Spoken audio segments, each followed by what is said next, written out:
What's going on, everyone? Welcome back to the Scale News Update. If you're not familiar with the show, this is where we talk about the news topics that happened in the scale world of RC over the past week. If you enjoy the Scale News Update regularly, hit the like button. Let's jump into this week's topics.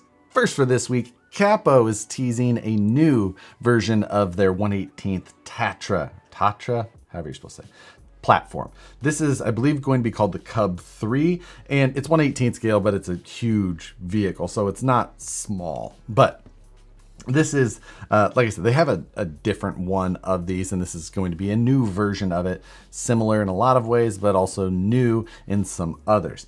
It is an 8x8. It does have some selectable differential type, or like 4-wheel drive, 8-wheel drive type stuff, independent suspension with the center torque tube type setup in it. A lot going on in it. Single motor in the front, but it does have a functional air suspension kit, meaning that it's got a little compressor going to 8 individual airbags around the vehicle. You can see them in their demo photos showing that it's a scaled down version of an actual airbag is their plan. At this point, I have not seen a price. Capo is traditionally one of those ones that you have to email and ask for a price, and they'll send you something back with some more information. But at this point, they haven't opened it up for pre-order yet, so I don't even know if that is an option. But once we get further down the road, if it still looks interesting, we'll cover it just because why not?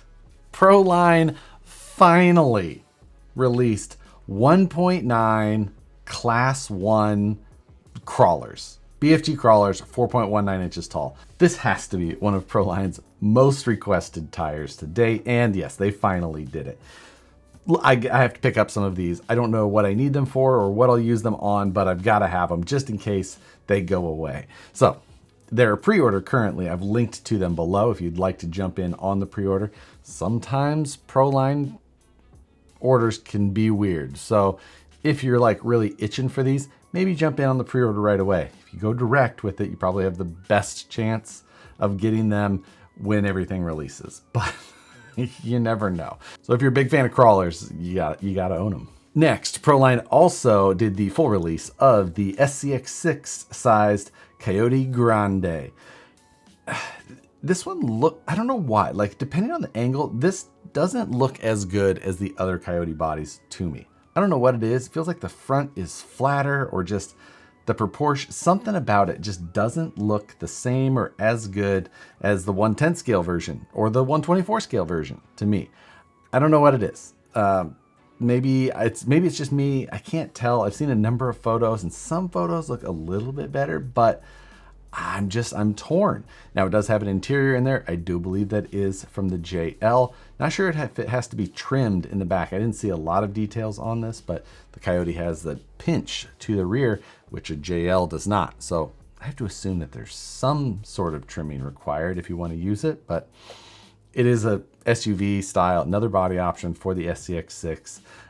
We've got the cliffhanger, but that's a pickup truck style. So this is, well, other than the actual JL, one of the few options available. I don't know. Am I the only one that thinks this looks a little bit weird? You have to let me know below. In these photos, if you look closely, though, you can see that there's also some new black Rhino wheels for the SCX6. This is also a full wheel for the SCX6. Previously, they've just sold you the wheel face, and you've used the original inner clamp ring and back ring to the stock wheels to complete the set. But this is a full on its own wheel, clamp ring, back ring, hub, the whole deal. And the hub is also a little bit different. Depending on how you bolt it onto the back of the wheel face, it'll adjust the offset of it. So you can use one hub, and it has 2 different settings. Not too bad. It is a plastic hub.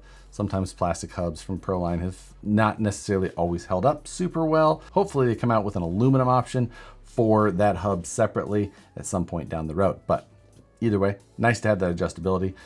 Pretty reasonably priced for what they are. The Black Rhino stuff is definitely popular in the full scale world. I see it rolling around here quite a bit. So I don't know if that's the same everywhere, but at least out here. Next, from Redcat Racing, we have the announcement of the new deposit back order behind the scenes type plan that they had discussed rolling out some time ago. I talked about it initially when they first discussed it on their live stream, but they're opening up a back order deposit type system for the bed dancer that they've got coming up. This is going to be a Nissan Hardbody where the bed is going to articulate and maybe spin or tilt or do whatever bed dancers may or may not do. It's a $100 deposit, and what that gives you is that will go towards the final price of the bed dancer, which they haven't announced what the price is going to be yet. They don't 100% know, but that will also give you access to a private Facebook group, some behind the scenes stuff. You'll get the chance to, discuss with the engineers and see how things went or are going along the way.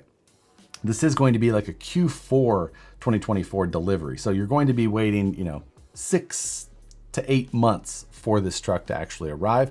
But the $100 is refundable, at least to some time and place. Maybe once that gets to a certain time, it's going to be cut off, and then you're tied in to that deposit being set. But it's live. You can go read all of the details on their website for that if you're interested in a little bit more information. J Concepts rolled out a new monster truck body. This is the 1979 Ford F-250. It looks okay to me. Nothing crazy, nothing terrible. It is what it is. Great for a monster truck as they put it on. If you want to try it on a scale rig, of course, you'll need to pay attention to the wheelbase that it's going to be most appropriate for. But for its intention, which is a monster truck of some sort, you see it as it comes. Next, this week's live stream takeover is going to be delayed by 1 hour. We're going to start at 7 p.m. Pacific time, 10 p.m. Eastern time. Matt is still in the midst of his go-karting league, and rather than him missing most of the stream, we're just going to delay it an hour. So if you're used to watching that show every Wednesday, it'll still be on just an hour later. So come check that out. Also wanted to take a second again to thank all the people that have joined the channel membership. If you're interested in that, there's a join button below, or I put a link in the description. If you want to get more from behind the scenes stuff, support the channel a little more, see a little bit of what I'm working on, maybe that isn't even as much RC. This weekend, I put up a video from some of the car audio stuff that I'm also slightly involved with. Thanks again to all of you that have joined that. And if you're interested as well, links are below. Speaking of Livestream Takeover or the channel in general, at the end, I'm going to ask you about your favorite moment or moments from the channel, builds, or just, live stream snippets, news stories, whatever it was. So get thinking on that, because I'm going to ask you more at the end. I mean, there's going to be so many RC guys there, it's just going to be crazy. Did you guys...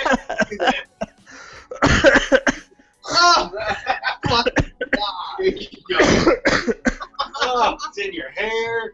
Thanks again to Satisfied Jerky for sponsoring this month of the Scale News Update. If you're a jerky fan like just about all of us, then Satisfied Jerky has a ton of awesome flavors that I can't recommend enough. Original to wild spicy to like the sea salt and honey, which is amazing. Absolutely a ton of really good choices in there.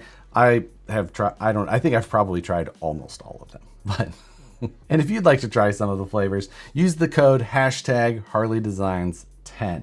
That'll save you 10% off on your entire purchase. Also, you can use code #Cowboy10 to save an additional 10% if you're getting any of the cowboy jerky. So worth checking out. And also, anyone who purchases this month and uses the code will be eligible for a drawing with a little Cato House Tamiya collaboration vehicle. These are just super high-end 164 scale cars that are super rad, and being a Tamiya collaboration adds a little bit extra cool to it. But thanks as always to Satisfied Jerky for sponsoring this month of the Scale News Update. Spectrum this week released a solder jig. The world has a lot of solder jigs, a lot. There's everywhere. It's everyone, everywhere. Seems like they've released a solder jig at some point, but Spectrum released their own. It is nice though that this is made to hold specifically the intelligent battery connectors. I don't know exactly how that normally works, swapping plugs on intelligent batteries isn't necessarily as common because you're not going to change from an XT to an IC with an intelligent plug, since you just don't see that as much. But if you're repairing a damaged something, or if you are just working on an EC battery of some sort, that would probably make the most sense. You can't convert a non-intelligent battery to an intelligent battery. And I don't even know if you can take an intelligent battery and make it a dumb battery. I think they just are the way they are. That's all that they'll ever be. But it's orange, which I don't hate. But for those of you that are in that ecosystem, or maybe you're going to it, and you know how to solder, solder jig. Oh, next, another Land Rover. This is a Series 2 Land Rover. Boom Racing. It's teasing another Oh, they're so ugly. Why do you guys like these things? There's not much to say about it because at this point, there's just some computer renderings that have been posted and saying that they're going to bring this out. They're just warning you so you don't get scared when you see the actual pictures and realize that it's still ugly. How many series did it take them before they made one that wasn't hideous? A while back, we talked about the Reefs VRD servo winch mount that was coming, and it is fully available at this time. So if you're looking for a way to mount a winch in your Vanquish VRD, Stance, RTR, any of those, then this is a great option for you. It'll support a number of different types, sizes, and placements of servo depending on what you're using. You may also notice in the photos that there are some like stand-up servo mounting ears that are used in there, and Reefs is selling those separately. These are called servo tabs on their website. Super standard. Just one of those things that sometimes you need it, especially for some sort of custom application. Might be an option if you're shopping for servos, servo winches. You may need a set of these. Check them out on their website. Normally I talk about Livestream Takeover at the end of the scale news, but we already talked about that. So we'll talk about some other live streams that go on every week that are worth checking out as well. Reefs just started one that is every Thursday at 1 p.m. Vanquish has a live stream every Tuesday at 3 p.m. Pacific, 6 p.m. Eastern. This week will be a great week to watch that. Reefs has one every Thursday at 1 p.m. Pacific, 4 p.m. Eastern. Brazen Scale has one that I like to watch as well. They do it most Mondays around 5 p.m. Pacific, 8 Eastern. And also CCXRC and RC Amigos do one on Tuesdays. And as far as the time goes on that, it's later in the evening and it can move around, it can be late. If you watch their channels, you'll be able to find it. But there's some more live stream options for any of you that are maybe looking for a little bit more entertainment. More than you're finding here, evidently. Not enough for you? But that does it for this week's news topics. For this week's question, earlier I talked about favorite moments from the channel. If you have one, you know, specific moment, build, joke, whatever it may be, put it in the comments below. It's for a project specifically. If you have any input, fantastic. If not, put what battery connector you're using. XT, EC, IC, Dean's, Tamiya, the old Castle plugs, wire nuts, aluminum foil. Let's hear it. What are you using? How old school are you? And have you learned to solder? It's important. Soldering is an excellent skill to learn for RC. As always, I appreciate you guys watching the Scale News Update every Tuesday. Thanks again to those of you that have joined the channel membership. It means a lot. It helps the channel a lot as well. But with that, again, thanks for watching. Hit the like button on your way out. Subscribe if you're not already. Hit the notification bell so you see the videos as soon as they get uploaded. See you on the next one.